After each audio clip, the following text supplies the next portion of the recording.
Hello and welcome everyone to this extra special change notice. I'm super excited. We've got the one and only Ron Roberts from Sonos joining us. We'll tell you a little bit more about him, but while we wait a few housekeeping items. So Zoom still has not taken my product requests here. Down in the bottom right-hand corner, change that little blue bubble to send messages to everyone. And we would love to hear where you're calling in from. And today we're talking about portable audio products, in particular the Sonos today. But we want to hear first about what your first interaction was with portable audio products, either the first one that you owned or the first one that you worked on. So maybe let's start with the team here. Ron, do you want to tell us about your first experience?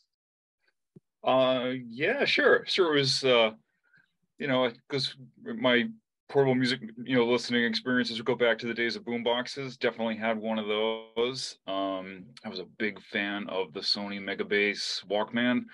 And I had a couple of those. So that's kind of like my origin story on portable audio products. Did you think back in the day that you would eventually work on one of those, work on creating a portable audio product? Well, I was studying audio recording at the time, learning wow. how to be like, a recording engineer and and want to be a musician. And I've had the opportunity to work in the audio industry a couple of times, but it's been a lot of fun, especially here at Sonos. Wow, that's so special. Yeah, for me, thank you, Ron. For me, I think my first interaction with a portable audio product was like probably a boombox, but the one that I first remember using a lot was my roommate had an Apple Hi-Fi or an iPod Hi-Fi, which was not exactly portable. It was meant to be plugged in, but it also had the space for the 8D cells, and we would bring it out for parties and have things in the park. And then the batteries would drain and we put it back and plug it back in at home. How about you, Tobias? That's the 8D cells really brings back the memories. In my childhood growing up, there was kind of two distinct eras. There was the boombox era, which is again super old school. You got the tape deck where you're waiting on the radio to record your favorite song. It takes the 8D cells, but in my memory, the batteries were always dead. And I'm not sure what that was a function of, but I rarely remember actually taking it out to be portable. It was always plugged in. So there was that chunk of time. And more recently, I think the first truly portable was the Jambox. I distinctly remember the Jambox Mini with the really unique little grill. Mm-hmm. And thinking about this morning, actually, what actually happened to Jambox? I haven't seen much recently. I remember hearing about a lot of changes in the company. Does anyone know the latest on what Jambox is working on? We'd love to hear from the audience. Like, did you guys have Jamboxes back in the day, and what are they working on now? Yeah, I don't know. I thought they were either in some kind of liquidation or they were sold something. I don't remember, but if anyone knows, please let us know. All right, perfect. Well, let's get kicked off here. Again, welcome everyone. This is Change Notice Unsnap. This is our monthly teardown webinar series. We discuss all things electronics, supply chain, and manufacturing. And I see a lot of regulars in the crowd, so welcome back. Eventually, we're going to start counting up and handing out prizes for the regulars. I'm imagining, the Peloton. This is your 10th teardown. Congratulations, but we're working on that. Super excited for this special edition. We've got Ron Roberts from Sonos. This is a slam dunk here. He's an expert in the industry, and he's actually involved in the design of this product. So super excited for today.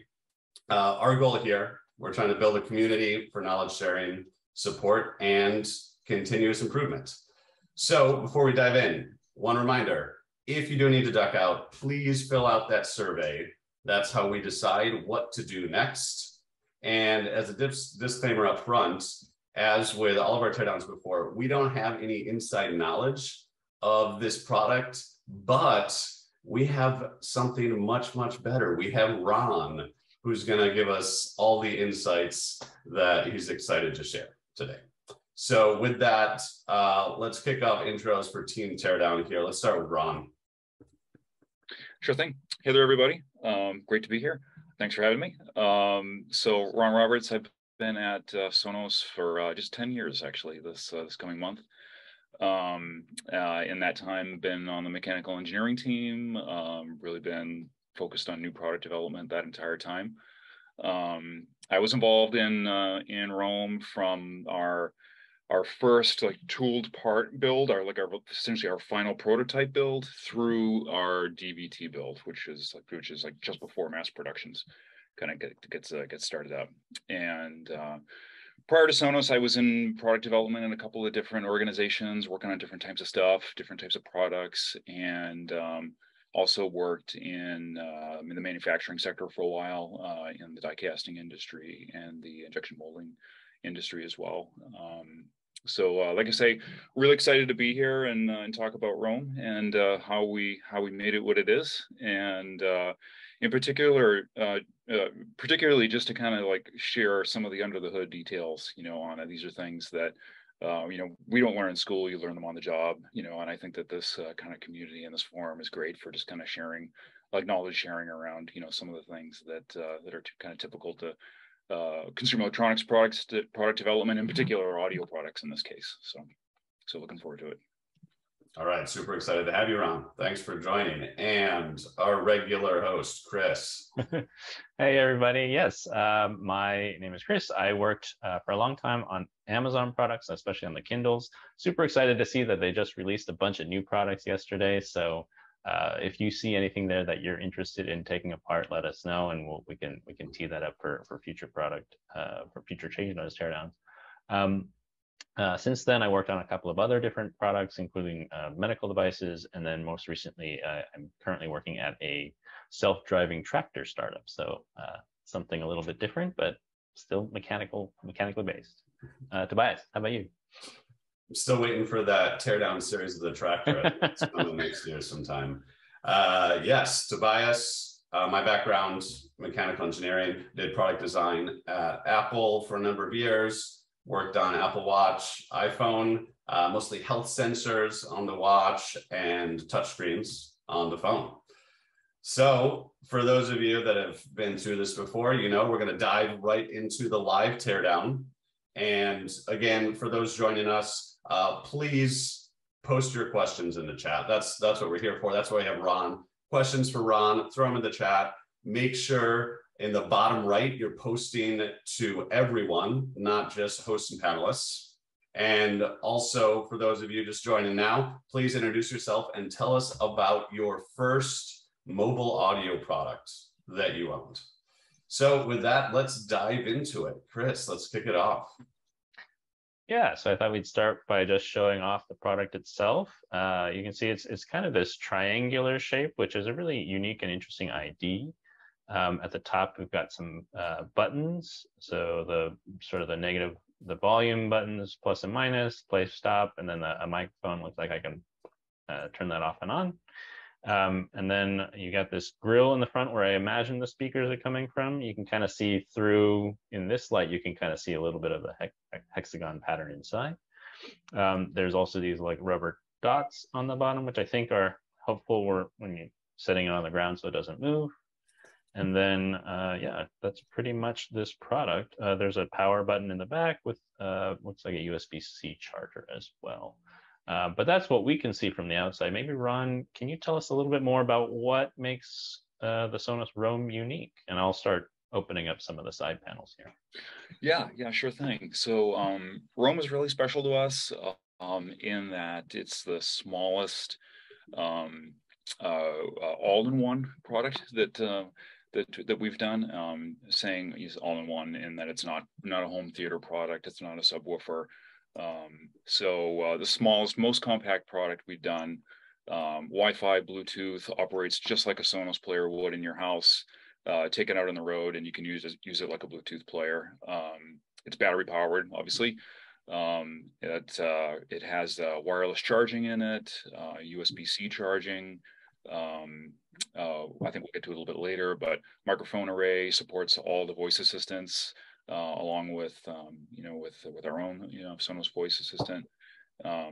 So it was super challenging. It's very compact. It's very portable. It has a ton of functionality. It was just more integrated. It's smaller than anything we'd ever done before. Also being a portable product, and wanting it to be used in a lot of different scenarios. Outdoors, durability was super important. So we introduced some new to Sonos tests, particularly tumble testing, which was extremely difficult. Which is basically a 1 meter cylinder or box, with essentially a drive shaft in the center, and it rotates at whatever RPM you select, and the product just continues to fall, from 1 meter over and over and over again. So it's like a random 1 meter drop test. So yeah, that's essentially the product, and again, the durability, the ingress protection. It's IP67 rated. That's a first for us as well.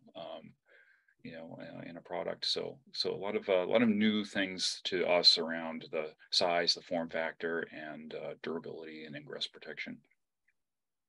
Yeah, that's super interesting. I was noticing that, I'll be honest, I did take these side panels off, or these end caps off, previously, but when I did, it was pretty difficult to do. So like that adhesive is really stuck on there, and then just opening them. One of the fun things, especially you can see on this one, is there's like a pin and slot, and I really like the fact that this pin is actually sitting proud. So that's the first thing. So that's the location, and then the slot comes down. So that's really great mechanical design. I think that's just a really special thing. On the other side, I noticed you only had to have one pin. I thought that was kind of interesting as well. So just sort of individual location. And I guess, is there something else that kind of does the rest of the location, or is it just kind of I think on the other side there's like a screw boss that kind of works as a locating feature. So it's a pin and a screw boss. Cool. Pin and a slot still on the other end. Yeah, and then it looks like I'm gonna eventually be able to take this front cap off with a couple of screws, so we'll see that in a bit. But let's see, is there anything else we want to talk about in this one? Yeah, it looks like wireless charging, you mentioned, is something new for you guys, especially in this. So you can definitely see this here. So let's sit on that. And then I noticed like the material choice here. This is kind of like a soft rubber on the outside. Is there anything that kind of went into that, or is that more of a just a? Yeah, it's we have essentially like a flexible UI user interface on the opposite side. And just to be consistent with the materials, the flexible membrane type, switch is great for, a product like this where we need where we have ingress protection, requirements, but we still want to provide a user interface. And then to be consistent with the materials, we used it on both ends. And then we have a stability requirement that we generally refer to as walking, or a walking test that we perform. So this is when Roam is playing music, and you've got strong bass or something, that the product doesn't move and vibrate across, the table or wherever it's sitting on. So the shape of the bottom is kind of developed to give us a kind of controlled contact area, and the durometer, the hardness is selected to help control walking, but it's all to help maintain stability and just make sure you have a great user experience. You don't have to keep your eye on it while it's playing. There's a good question from Mark here on, was there any consideration of making the two end caps the same part for some savings there? Or are they unique enough? Yeah, I mean, that's a great thing to do whenever you can. On one end, though, we have user interface like symbol markings on the part. So you'll see this little plus minus, markings on there. There's also a light pipe on the surface that has the user interface on it. So they're a little bit different, but similar in a lot of ways. I think all the surfacing is the same. So like essentially like the cavity side of the tool is the same. If you were, looking to reduce tooling expenses, that's one thing that could be beneficial. Yeah. Let's talk a little bit about the ingress protection that you mentioned. Maybe let's dive in here, Chris. If you let me share the screen, I wanna hear from Ron about, again, this is IP67, and you mentioned this adhesive here. I as well, it's pretty goopy taking it off. Tell us about the development of this seal and what things you had to work through to meet those requirements. Yeah, absolutely. So that's we've got multiple layers of sealing here. We wanted to make sure that the UI board that we're looking at here and the charging coil on the other end were sealed, and they were essentially in their own enclosure and their own enclosed volume. And then those two parts, actually the PCB and the coil, are also function as seals for the rest of the system internal to what we're looking at here. So the rubber cap that goes on the end, we use a pressure sensitive adhesive to seal that to the rest of the enclosure here. Really challenging to develop a really good solution there. Particularly, it was durability issues that we started with first during tumble testing, and the end caps were just coming off. Which can't stress enough. Anytime you're using a pressure sensitive adhesive, material preparation or surface preparation is like absolutely key. So it has to be clean. Both sides have to be clean. You need to be selecting the right adhesive for the materials that you're bonding. Application engineers at your PSA vendors, adhesive vendors, great resources to reach out to and talk to about your application. And then beyond that, it was really trying to get, in part because of the durability, requirements and continued failures and tumble testing. We actually had to learn more about the surface energy of the parts, which you typically want to have as high a surface energy as you can for PSAs to bond to. There are methods of increasing the surface energy with activators and primers. They tend to be, kind of hard to work with, very highly volatile, materials. There's other methods like plasma discharge, which is what we used here, to kind of activate and energize the surface right before you bond the PSAs or bond the adhesive to the part. So there was a lot of process development that we had to work through and learn more about the materials we were working with and surface energy and the assembly process. But it's just a PSA, but it's super critical to the durability and the ingress protection. And in order for us to get it to a point where it was very durable and reliable, and was providing the protection that it needed, we had to really deep dive into the process itself and how to apply the PSAs.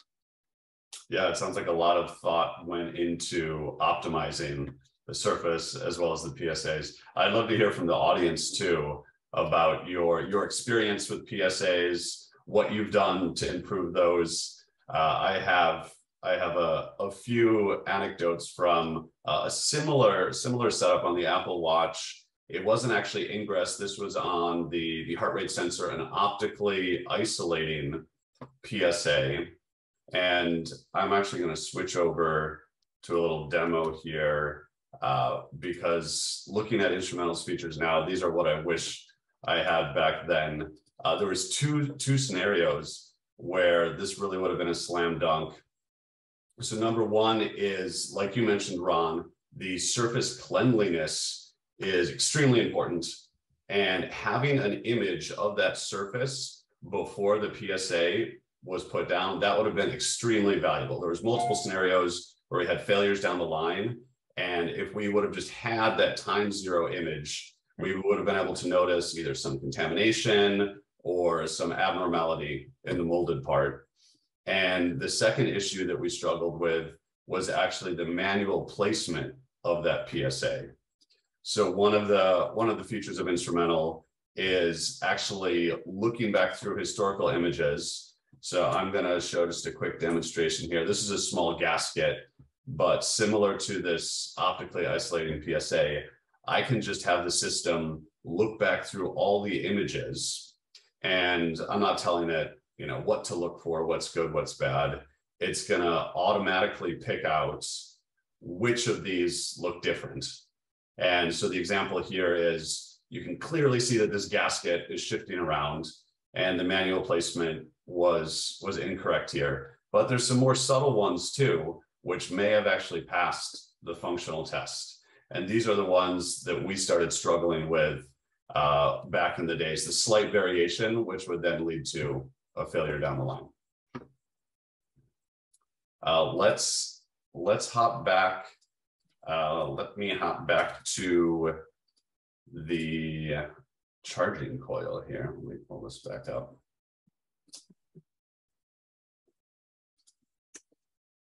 I saw a few other interesting things before we keep moving on the teardown here. So looking at this PCB, it looks like there's some sort of black Kapton tape here. Could you tell us a little bit about what this is for? Yeah, it's a light blocking film. So especially on white parts where you have any type of light pipe or status indication that comes through the surface, controlling light bleed and light leakage that might be coming from underneath or might be coming out of the sides of the light pipe even can be really challenging. So there's some awesome, you know, films that are available out there that are super opaque. They're very thin, you know, pretty easy to work with in terms of, like, you know, material stack ups and considerations that you need to make for them. But that's what that's all about, is really trying to control, you know, some light leakage. So when you have two SKUs, you have a black SKU and a white SKU. Do you tend to keep like the same assembly procedures and processes for both? Like you apply this light sealing tape for the black product as well as the white product, or is there generally no? Okay. Yeah, so we'll have different bills of materials for the different colored versions depending upon, you know, so we have the parts in the white that we need there, but, you know, there's no reason to have them in the black version. So yeah, so we tend to kind of make them as unique as they need to be. One other interesting thing, I'm just, if you can zoom in there, Tobias, it looks like the date code on this was August 30th, 2020. So this was basically developed almost entirely during the pandemic. Can you tell us a little bit more about that's right. that was like? Because this is usually, like, from the before times, you'd probably be going to China or doing something, or going to Asia, wherever this is manufactured, and that was just not a possibility. Exactly. Yeah. So this we did our very first prototype build, which is 3D printed CNC machine parts. We make 15 or 20 of them ourselves. We did that just before COVID, and obviously a lot of things changed in March of that year when we all started working from home, and it was really awesome. I mean, everybody brought their workstations home. You know, people set up lab spaces at home, and we just kept going. And our next build was a tooled part build, so we had to release all the designs, have all the tooling made. At that point, you know, manufacturers on our suppliers were still up and running.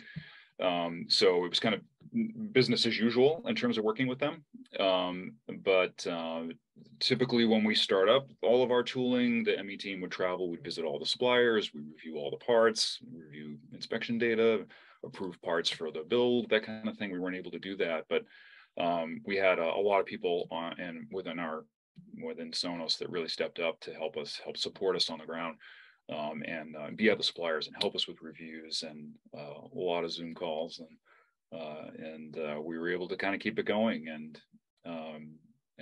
had our first build at our contract manufacturer with tooled parts, all fully remote. Typically, again, we would have traveled to have been there for that.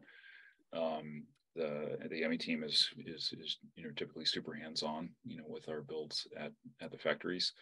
But again, we had a lot of folks who stepped up really to be our eyes and ears, you know, on the manufacturing line. And we had, you know, remote Zoom carts, you know, driving around the factory, and people out on the line with their phones and just doing anything that we could really to kind of keep things moving. And it was it was a big change for us. There was a lot to adapt to, but it was really a testament to the commitment of everybody, on the project team and at Sonos to kind of keep things going throughout. And it kind of became really important to us because we wanted to have, this really became something that we felt like would be a great product for people to have when eventually we could go back outside. We could get together with friends, we could, Yeah. and being able to share music together again was something that we were really looking forward to. And we felt like this was a really important product, to kind of be there for that time. That's pretty impressive that you guys were able to pivot so quickly and maintain a lot of the development work in such a new environment. So I think that's a testament to your team being able to adapt. I know not everyone was able to adapt quite as quickly. So yeah, and again, for the audience members here, let us know what questions you have for Ron, either about this product specifically or about the team and the development process. Would love to hear the questions from the group. I know we've got a lot more to unpack here. Chris, tell us what we're looking at right now. Yeah, so I was able to take this front mesh part off. I just had 4 screws and a little bit of adhesive. I noticed there's like a little bit of, looks like some foam here. That must be maybe for some light leakage as well. Yep, exactly. Right there. And then I'm looking at this, the speaker, and it does kind of remind me of like the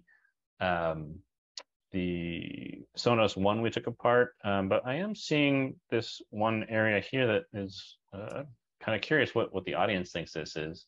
Looks like, this is obviously like the subwoofer, maybe the tweeter, but anyone have any ideas what this component is, or what this gap here is for? And then it looks like, yeah, I was starting to take apart some of the other screws here, so I can open this up as well. Let's see if I can pop this part out. Yep, there you go. I'm good. Looks like this kind of comes off, and I think there's can't quite see, there's a connector in there that just has. There's a few good questions here. Question one from Aaron, the speakers, while we're on the topic, are those custom drivers or off the shelf? Yeah, they're all custom. All of our stuff is custom. We have a transducer engineering team. We have a great supply chain to make custom transducers, but so we typically, all of our stuff, we rarely even reuse transducers product to product. So they're all, custom developed for, the particular, product that we're working on. This is a good example of like kind of the thing that we can do because we have transducer engineering in-house and system mechanical engineering in-house. So here, we've actually integrated the woofer into another mechanical part. Yeah, I was going to say, I don't see any like screws or anything that we normally see. And so what was one of the choices, or what was behind the thinking for doing that? Yeah, it's it helps just reduce the size, because we don't need to consider mounting bosses and other features that it would take to mount a transducer. It also helps with the durability. You'll see there that the connection between the woofer and the front baffle, the larger part there is pretty robust, so which really helps us with drop testing and impact testing. The woofer motor, the magnet structure is a pretty heavy part. You can generate a lot of force during an impact or drop event. So it's just a really nice integrated, no screws. We can pre-test the seal quality. So we're not like building that seal at assembly. So a lot of really good benefits to doing it, but it takes it's a pretty significant cross-functional effort to really deliver something like that. You mentioned the seal on the speaker, which is a really interesting point. Leads into Nathan's question here about how does the front mesh provide the IP67 rating? Mm-hmm. That is a great question. I'm curious if the audience has any ideas about how the water sealing is actually done on this product. I think we'll find out pretty shortly as we're digging down into here where the actual water seal is. One other question from Philip as we continue here about how the primers are applied to the surface. Yeah, it depends. Some of them are essentially liquid solvents. They can be wiped, sprayed on. They're like I mentioned earlier, they're very volatile though. So in a lot of mass production environments, suppliers and manufacturers would not want to work with them. The method that we use we used here is a plasma discharge, which there's no off gassing, there's no drawing, time, and that's something that with specialized equipment and automation, or even not so specialized equipment, you can use, and it's a much more environmentally friendly way of activating a surface, and much safer for operators as well. Great. All right. Keep the questions coming in. We're going to keep moving on the teardown here, but we'll get to your questions as we move along. What are we looking at on the inside here, Chris? Yeah, it looks like we got the board here. And there's might be a couple of layers here, so we'll get into that in a little bit, but I think we might want to take a closer look at this. One of the fun things I'll point out is this looks like some kind of sheet metal piece that's kind of vertical here. It's a little hard to see from the top-down view. And then there's a couple of different foam pieces here. So I know this is certainly an audio product. We can kind of talk about that. And then the other thing was we kind of wondered what this port was here. Maybe while we're maybe Tobias, we can zoom in on the platform and we can sort of talk through this a little bit more, because still curious where the microphones come from and things like that. Yeah, let's take a look. I think Aaron was hypothesizing that the port is a resistive membrane. So let's dive in. Let's dive in here. Yeah, there was also a question about this perforated shield can that we'll get to in a second. But the first most obvious thing that I want to talk with Ron about is all the foams that we have, in particular around the wires here. Ron, tell us a little bit about the backstory on all these foams. Yeah, so those are typically used to control buzz. So a lot of our products are highly integrated, very small in size for the sound, for the amount of sound that they make. We love bass at Sonos, so lots of bass output. So a lot of energy in the system that can cause parts to buzz if they come in contact with each other. So what we're seeing here is really very typical of how we treat cables that are routed internally. In a lot of cases, they have some type of foam wrap or a rubber sleeve, that might be placed over them, and that's really all to control, buzz if the cable was to come in contact with another part inside, inside the enclosure, inside the system. Yeah, it's funny you say that. Just about every consumer electronics customer that we work with struggles with rub and buzz, and we've helped them. We've helped a lot of them work through it. Mm-hmm. And I do want to show a specific example here from a couple of our customer stories. So again, a lot of you guys are familiar with the Instrumental platform. For any of you not familiar, Instrumental is a cloud-based software platform that it helps to accelerate NPI timelines by finding and fixing issues, and in mass production, drive improved yields and quality. For the teardowns, we're primarily using it to browse high-resolution images, but I want to show a couple workflows that a lot of our customers have used, in particular for rub and buzz. So again, we have lots of images during the assembly process, and we have test data from some of the test stations. And so one of our customers actually is piping in the test data from the rub and buzz at the end of the line. And I'll show the example here. You can get a quick histogram of the data. You can see there's a few failures.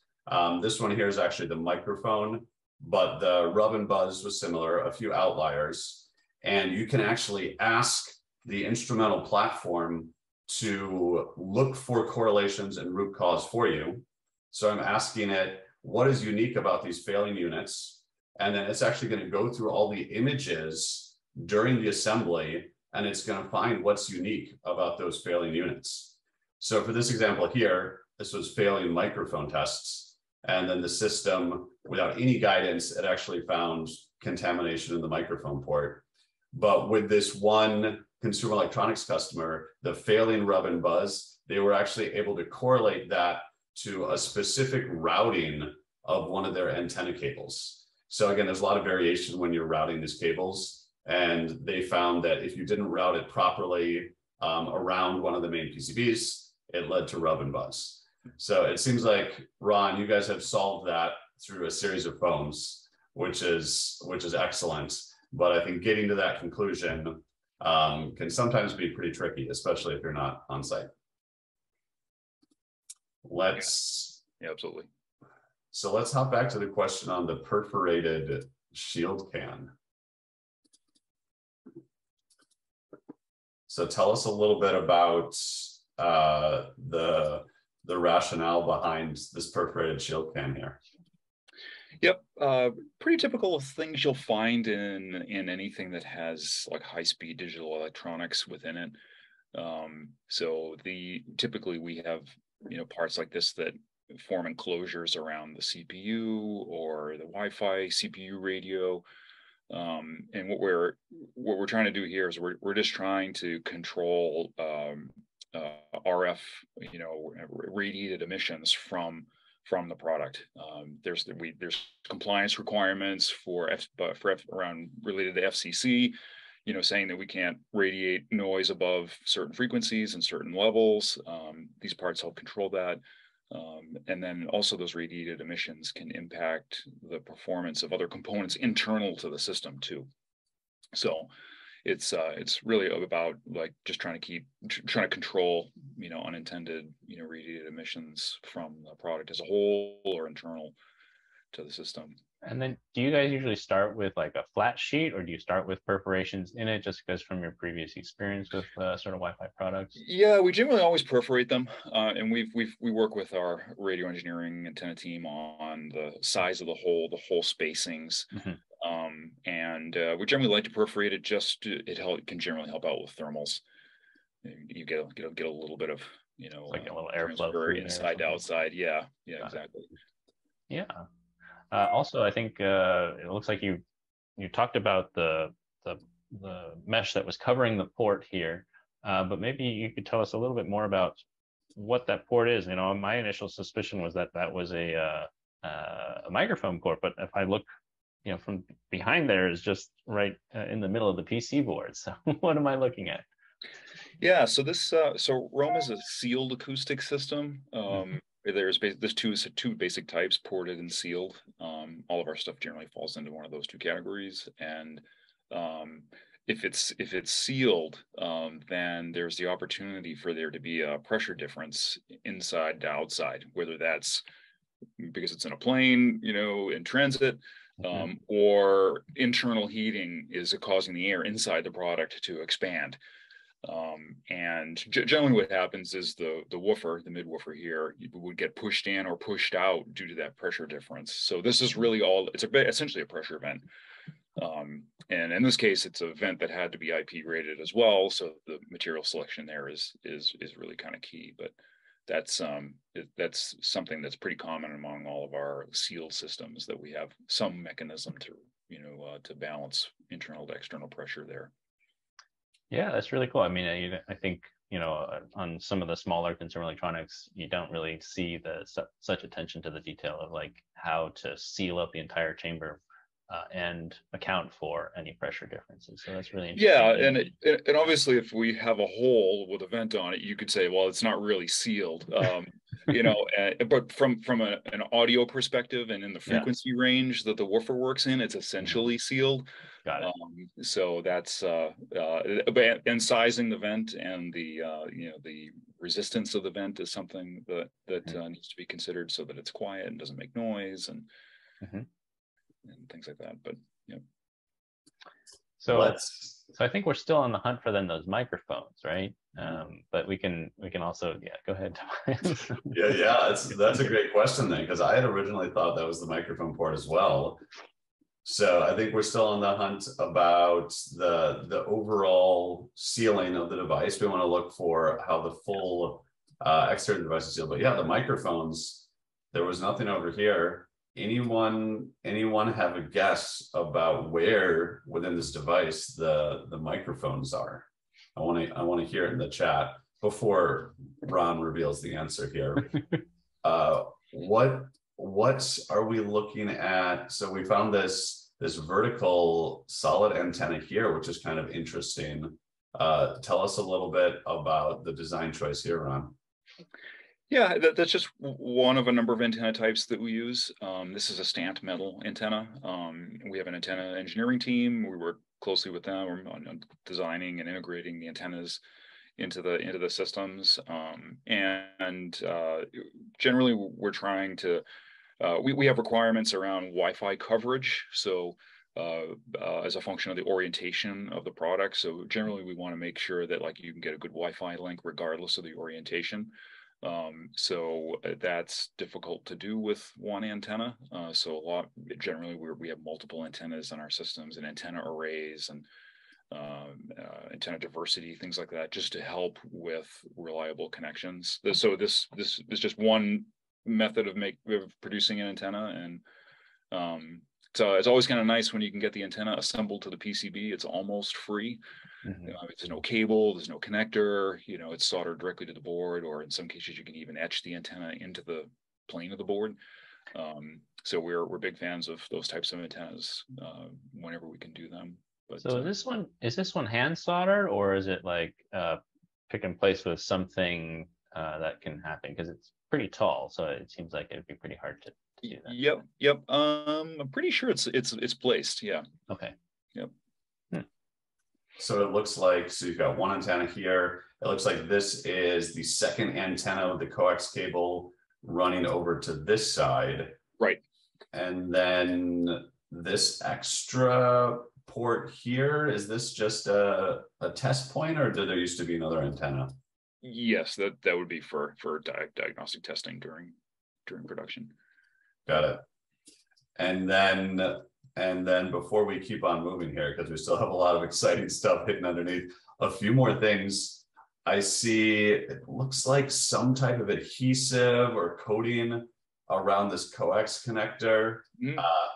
I'm curious from the audience as well. Have you guys seen this type of coating either on the coax connectors? I've also seen it on some B2B connectors. And I've seen various uses. Sometimes it's environmental, like a second layer of environmental protection. But I've also heard, sometimes it's purely mechanical. For this case, which was the primary design reason here, Ron? It's one of the durability, features or enhancements. These connectors, these micro coax connectors are really friction fit. There's no latching feature. In most applications, it's fine. But when we're drop testing and tumble testing, as much as we just ensuring that we could maintain the antenna connection was really critical. So a little adhesive there, and that's what it takes. Perfect. All right. Aaron has another hypothesis about the microphone. Is the tweeter also a microphone? That would be interesting. Let's. I think we're about to find out when we. Maybe Ron, you can tell us how many microphones are we looking for? Because this is it's rated for use with I think with Alexa and with Google. Right. Yeah. You should find 3. Oh, interesting. Okay. Should find 3. All right. So last thing here we'll highlight, looks like 2 ZIF connectors coming up on either side.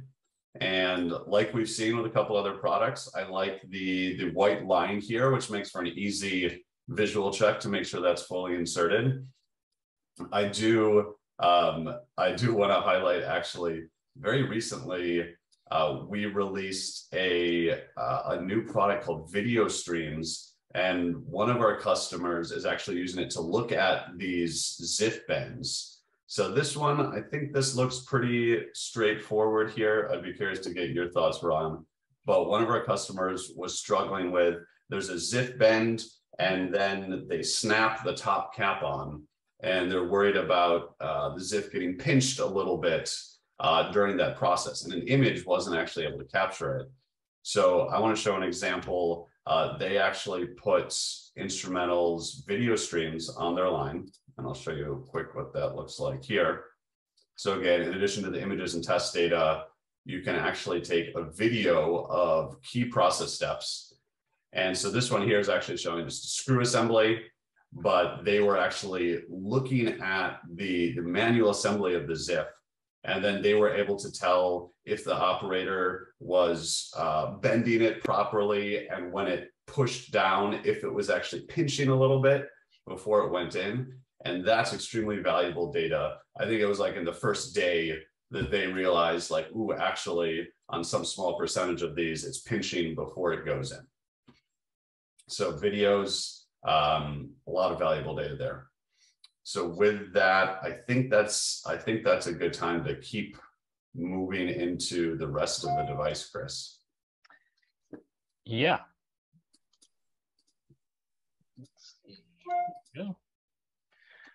All right, so we're still on the hunt for those microphones. Someone I think asked whether there was microphones at the top. I don't see any microphones up there. It's certainly a possibility, but I'm going to flip this board over really quick. And, I see there's 3 kind of components here in the corners. And if I look closer again at the top, I do see 3 holes. And I think if I look at this part, something I hadn't really noticed before, there are 3 sort of recessed things that have like, just like, I think I overlooked those as maybe like, old screw holes or something, but on the back I see these rubber ceilings. So I think we're kind of finding the microphones here, and it's pretty interesting to see that you have 3 microphones on this. And maybe can you tell us sort of why we had why you chose 3 microphones for this product, Ron? Yeah, part of it again is microphone diversity. Really helps with an array of microphones can really help with localization of the person that's the speaker that's talking, I should say. And the voice assistants have their own. Each of them have their own requirements around microphone spacing, so that everything works on the back end for them when you're using Google or using Amazon. So there are some design requirements that we have to design to ensure that everything works the way that it should with Amazon and Google. Yeah, I think it's. I think we noticed this on the Sonos one before, that the microphones are sort of underneath and that the holes are ported up. So I thought that was really interesting. Are those custom microphones that you guys make, or is it something that is a standard off-the-shelf part? No, that's an off-the-shelf part. Yep. That's cool. So I'm just taking off this. It looks like maybe this is the battery from underneath here. And then underneath we might see another PC board. There's something peeking through. The other thing I noticed when I was taking this apart is like the flex cables that I think Tobias was referencing earlier. They seem to have like some wings on the side, so they're kind of a little bit wider. Is that just help with some of the stability maybe or like so it doesn't tug out or pull out?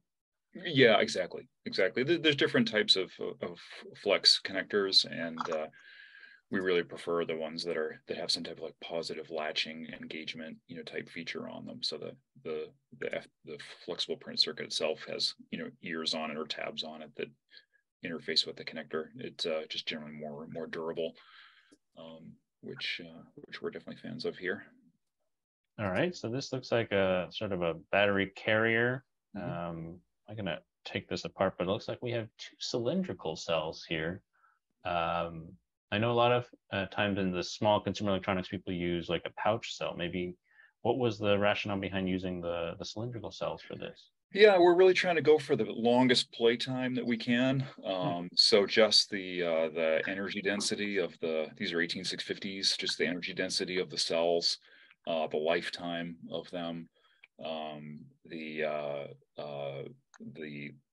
there's very little consideration we need to make for swelling. Which when we're trying to, make everything small as possible, we're trying to take out as much clearance as we can, but it needs to be safe as well. So pouch cells typically you need to leave clearance in for swelling and expansion, over time. So those were the kind of the key issue, or the key features that we were looking for there from the cells. Yeah, I can just kind of look at that one. I'm struggling to get this kind of a black on black and this kind of embedded in there. Maybe Tobias, we can show. So I just took out the battery, and looks like there's maybe a power electronics board here. Maybe Tobias, we can switch back to you and show it. You can take us on. Let's take a look. And again, for those that want to ask questions for Ron, we got just a few minutes left here. So get all your questions in now as we're going to the back side of this teardown here. Before we dive into this rear PCBA, again, there was a question before about all the different seals, how they actually did all the ingress protection. And I don't know if we fully touched on. So it looked like, Chris, when you took off that top, looks like there's this little gasket all the way around the outside. So I think the assumption then, Ron, correct me if I'm wrong here, is this surface here is actually outside of the sealed system. And it's actually this interface here that's doing the environmental sealing. Is that correct? Yeah, that's right. So water can pass through the grill. And so water can be sitting on the face of the tweeter and on the face of the woofer, and all that water can drain back out again, and just it'll perform normally. So the water seal is here, between the front baffle part that has the transducers on it, the woofer and the tweeter, and the enclosure that we're looking at here. All right. Yeah. So here we're looking at what looks like another PCB, and this black cutout here. This is interesting. Taking it apart, it looked, at first I thought it was just a small foam, but what material is this, Chris, when you're feeling the PCB there? Yeah, it feels like a bit like a harder rubber, actually. But I can speculate all day, but maybe Ron can actually tell us what this is. I'm pretty sure it's a high density foam, if I remember correctly. Okay. And it's kind of there just to help with cushioning and controlling buzz between this board and the battery that's right above it. All right, so that's controlling the spacing and buzz on the battery. And then if we look underneath, there's a couple other interesting things on this board here. So this is on the back side. This is really interesting. There's actually a cutout in this board, and what looks like the USB-C connector that's mounted at a 90-degree angle here. Tell us about the design decision here. Sure. So this is one thing you'll also see with this USB-C connector is that it's sealed. This has to be sealed. So it has an integral, gasket around it. And at the time, we were looking for just a very durable USB-C connector that also had it could be sealed or had an integral seal, and we just were not finding anything off the shelf. So this is a little bit of a custom take on how to do a vertical mount USB-C that also is ingress protected. So basically, we're taking a right angle part that was available, and we're vertically mounting it, through a kind of a small custom PCB. Great. Yeah, that's a clever way to do that. Speaking of the water sealing, it looks like we got a couple of questions here about how you guys did some of this. So is the water seal overmold or dispense or something else? And then did you guys have any challenges with assembling the gasket? Because you should be able to get in there and pick it out. It's a separate part. It's injection molded. It's a TPU, thermoplastic urethane part. Assembly is pretty straightforward because it matches the profile that it fits into. It's not like we used an O-ring in a kind of a square-ish, kind of profile groove. So it's molded to match the shape of its mating part. So assembly is pretty straightforward, really. Do you make it like exact size or slightly smaller so it stretches a little bit, or or is that just like There's a make little it bit of perfect? stretch in it. Yep, yeah. There's a little bit of stretch that just helps keep it in place, during assembly. So you can flip the assembly upside down, or it just holds the gasket just stays in place as it moves down the line, and as as the parts are handled during assembly.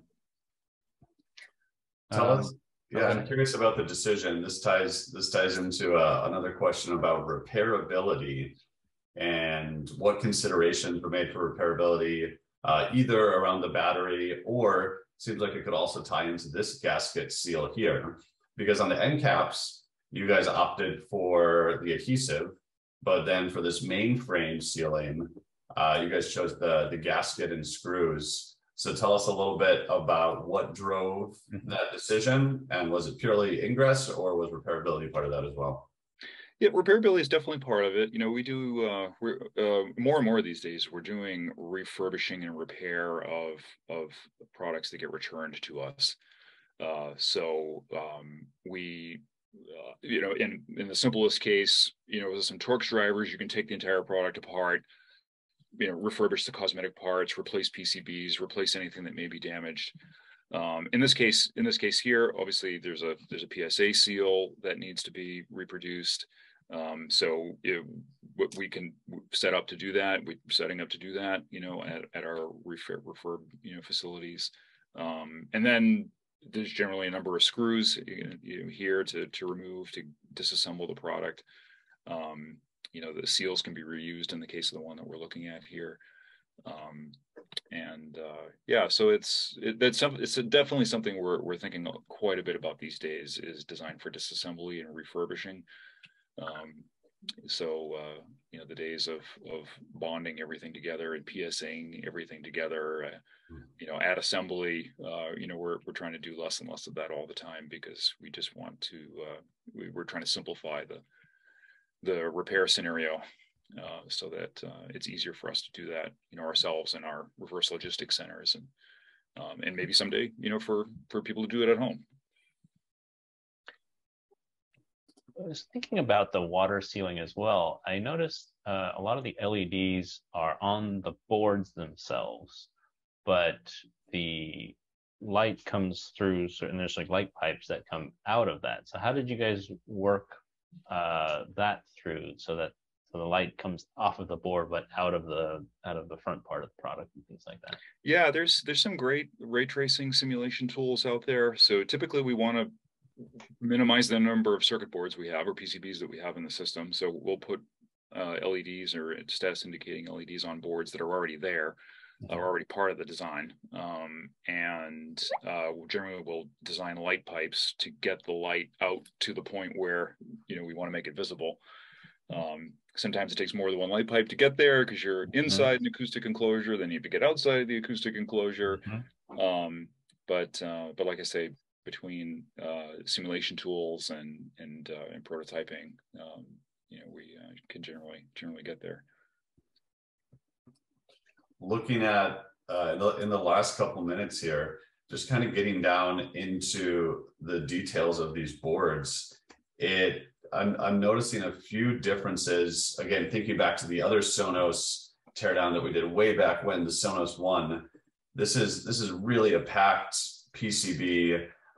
Tell us a little bit about the miniaturization process. Like if we hop back here to the Sonos One, there's some stark differences, but also some similarities with this PCB.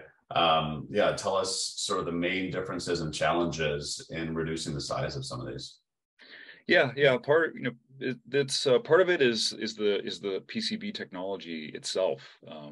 So the board that we're looking at here, this is a multi-layer board. I think it's 4 layers, and very common kind of stack up, very commoditized, or very common design constraints and requirements for it that are pretty easy to work with. Kind of the miniaturization of products has brought new PCB technologies into the world.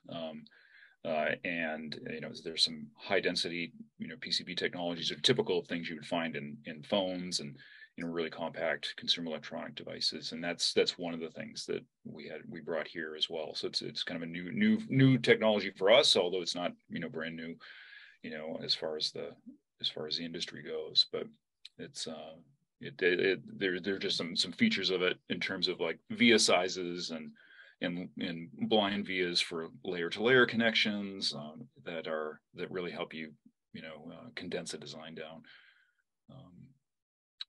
It's impressive what you guys done here in a small form factor.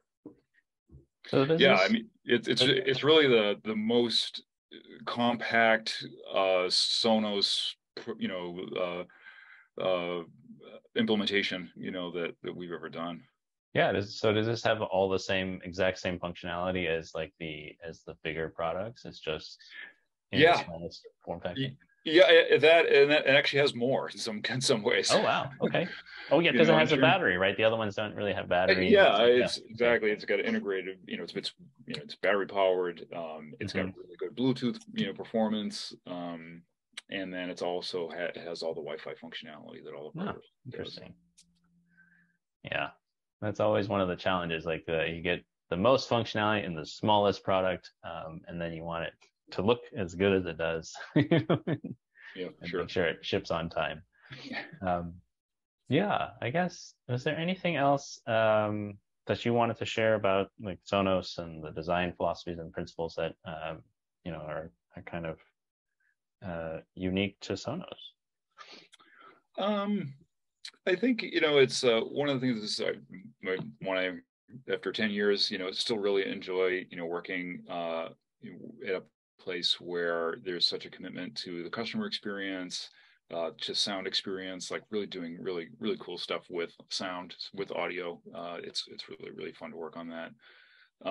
It's really awesome to have the team of people it takes to do a product all in-house. So all the cross-functional, and from industrial design, audio, antenna, radio, digital, analog electronics, microphone, and then all of the software teams it takes to help bring all the hardware to life.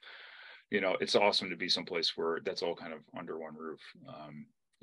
Awesome opportunity to learn, a lot about, how things come together cross-functionally, and including the software, super critical to bringing the hardware to life. So yeah, it's an awesome place, awesome products. They're a lot of fun to use, and they're a lot of fun to work on and design and develop as well. All right. Excellent. Well, I think that brings us right to the end of our time. So a few things to wrap up. First and foremost, Ron, thank you so much for joining us. We really appreciated your insights, your industry expertise. If the rest of you guys in the audience, if you're wondering, wow, how do I get so lucky like Ron to join one of these team teardowns? You guys too can be part of this. Fill out that survey at the end. And if you're a mechanical engineer and want to join in on one of the teardowns, fill out the question on the survey, and we'll see if we can get you to join in. Next up, just announced in October 20th, we're doing the Xbox Series X. Super excited for that one. There's a link in the chat. Sign up there. If you do want a more detailed demonstration, some of the features that we showed off, please reach out to communications@Instrumental. We can set up a custom demo for you. And we just finished up our State of Mass Production webinar, where we aggregated a bunch of data from the electronics industry. And there's also a link where you can watch that in the comments. So thank you guys all for joining. We will see you guys in October. Thank you, Ron. Thank you, Chris. See you guys next time.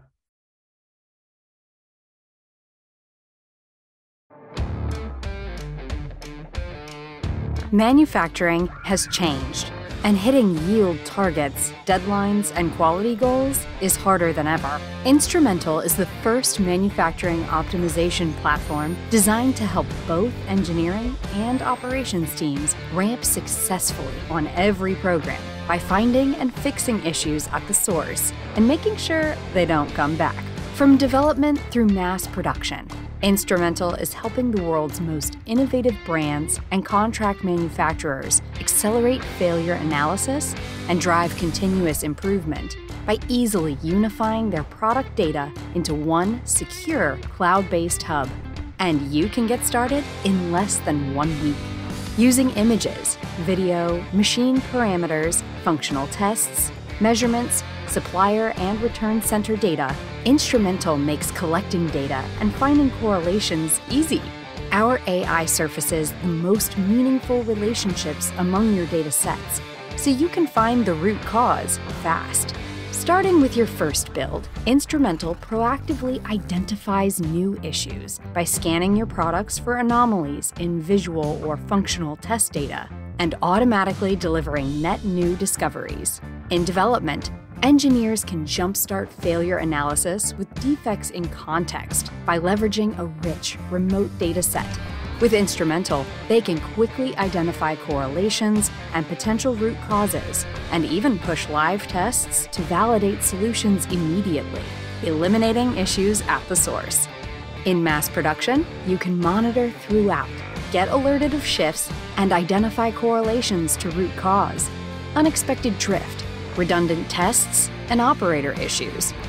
When installed across factories in a supply chain, brands and suppliers are able to stop working against each other and start working together to solve their most complex issues. Better products start with better data. Better products start with Instrumental. Schedule a demo today.